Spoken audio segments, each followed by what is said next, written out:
When you're told you're going to be this duo, does it click immediately, or do you sit down and figure out what will work and what might not? We didn't. I think we just let it unfold, and we knew that we were going to get on because we just knew that straight away when we saw each other and started chatting, making each other laugh straight away, and the rest just naturally, organically grew, and there was then conversations about the scenes and how we would maybe place some stuff, and some of the funny moments we have in the film were complete improvised. Came literally out of just our banter, and that's the fun of it, is taking these iconic characters, but bringing sort of new depth to them, and also discovering new elements between you. And there was this great banter between the two of us, where in the first movie, Gaston literally uses Lefou as a punching bag all the time.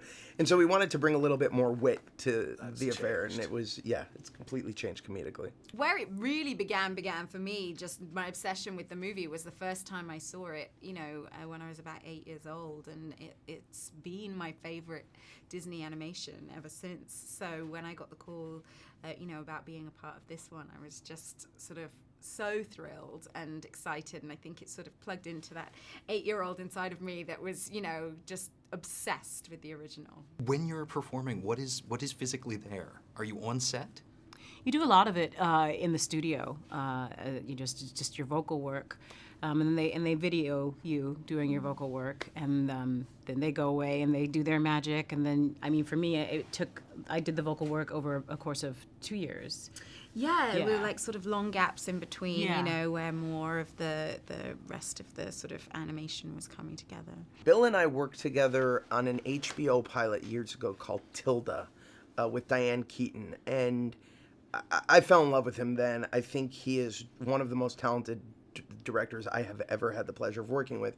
And what's amazing about Bill is he can do an amazingly big canvas style movie like Beauty and the Beast, but bring such intimacy to it, so that all of the characters and all of the moments, regardless of how amazingly big the scope and the scale of it is, feels like it's right here, and it's all thought out, and everything has detail to it, which I think is incredible, and it's a great talent.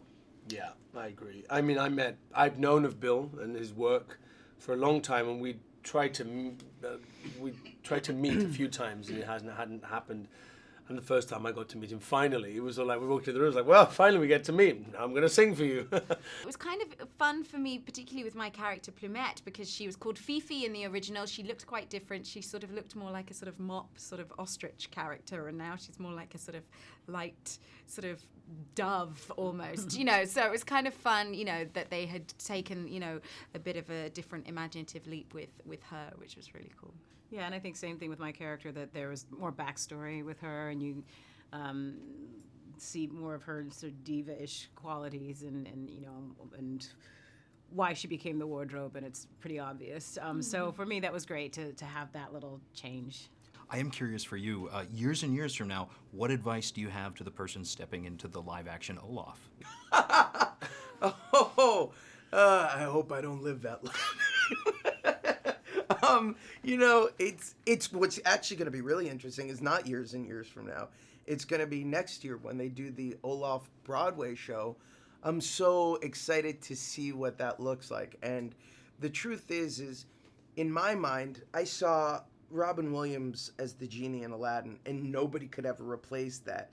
And then watching James Iglehart in the Broadway version of Aladdin and changing the archetype so completely, it just shows you how rich these characters, in these incredible Disney movies are, and how much you can explore them and how you can find new ways to approach them. So I can't wait to see what a new actor brings to the role. I'm excited that I don't have to wear a snowman outfit on stage 8 shows a week, but I can't wait to see the person who does take that on.